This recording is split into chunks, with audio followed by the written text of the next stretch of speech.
সমস্যা হচ্ছে কি, পেট ব্যথা হচ্ছে, দুর্বল লাগছে না?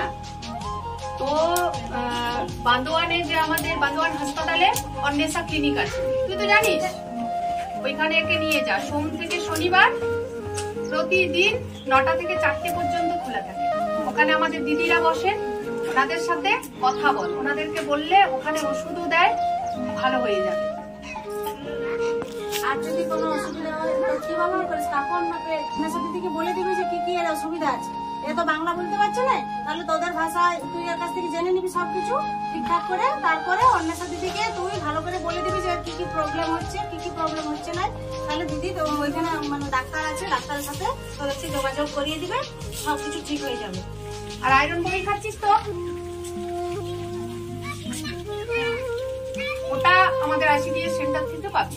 যে স্কুলে যায় না তাকে বলে দেবে, ঠিক আছে? ওই যে ন্যাপকিনটা তোরা শরীর খারাপ হলে যে কাপড় ব্যবহার করিস, ওটার দরকার নেই। অনেক কম দামে 6 টাকায় আশা দিদিদের কাছ থেকে সাথী লেখা থাকে, দেখবি একটা ন্যাপকিনের প্যাকেট পাওয়া যায়, ওটা নিবি।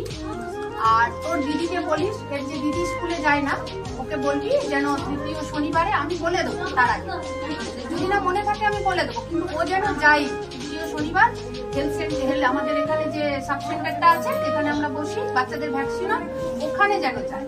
ওখানে গেলে ওর হিমোগ্লোবিনটা টেস্ট হয়ে যাবে। আর ওর যদি কোনো সমস্যা থাকে বা আয়রন ট্যাবলেট এখনো না খেয়ে থাকে, ওখানে আমরা খাইয়ে দেবো। হ্যাঁ।